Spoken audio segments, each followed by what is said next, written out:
छठ पर्व समाप्त हो गया है, इसको लेकर क्या चल रहा है, क्या बैठक किया जा रहा है आपके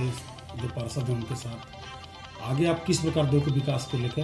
तैयारी कर रहे हैं उसके बारे में? सबसे पहले पूरे मीडिया प्रभारी को, मीडिया समाज को मैं धन्यवाद देता हूं, और छठ पर्व जो सही से गुजर चुका उसके लिए आप लोग का भी बहुत बहुत धन्यवाद, क्योंकि पूरे कवरेज पे आप लोग का नज़र बनाए हुए थे,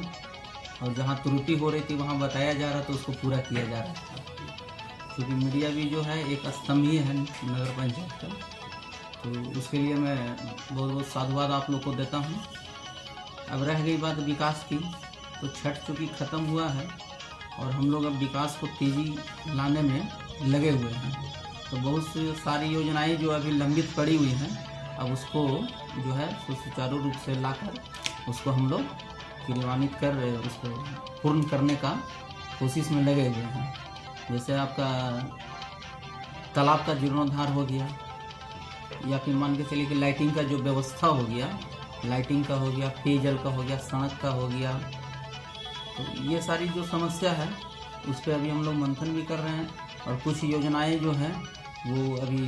हम लोग पूर्ण करने जा रहे हैं, उसका अभी सीमित बजट भी है। अध्यक्ष जी, एक मामला है जैसे देव का रानी तालाब, डेवलपमेंट उसका नहीं हुआ, जिसके कारण वो सबसे बेकार लगता है, बहुत खराब स्थिति में। वो साथ ही साथ वो खराब स्थिति रहने के कारण की मूर्ति विसर्जन की यहाँ कोई व्यवस्था नहीं है। ये सही बात है, क्योंकि सूर्य महोत्सव में भी इस बात का जिक्र हुआ था, तो उस समय तो हम लोग साफ सफाई करवाए थे, क्योंकि हमारे जो कर्मचारी हैं वो साफ नहीं कर पाएंगे, क्योंकि उसके लिए जो मछुआरा टाइप के जो उनका होता है उन लोग से वो पोखरा उखरा जो है वो साफ उन्हीं लोग कर सकते हैं। तो चूंकि ये सही बात है कि जो तालाब है, जो ऐतिहासिक तालाब है, वो पुरातत्व का समझिए कि एक धरोहर है, लेकिन वो मतलब अगर देखा जाए तो अनदेखी के चलते वो जीर्ण शीर्ण अवस्था में पहुंच गया है। लेकिन उसमें क्या है कि अभी हम लोगों ने उसका बजट जो है बनवाया था, जन जीवन हरियाली के तहत उसको जो है बजट बनाकर उसको भेज दिया गया है। उसका सौंदर्यीकरण है,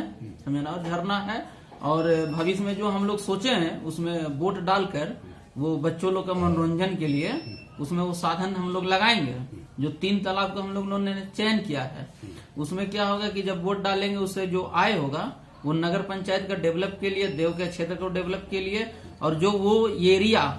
जो रानी तालाब सड़क पर से लेकर रानी तालाब का जो एरिया आज सुनसान है, तो हो सकता है कि शायद पार्क की अगर व्यवस्था वहां पे भी कराने का हम लोगों ने निर्णय लिया है, और जमीन के लिए चिन्हित किया जा रहा है। अगर वो जमीन अवेलेबल हो जाता है तो वहां पे हम लोग पार्क भी डाल देंगे, और चूंकि वो पुरातत्विक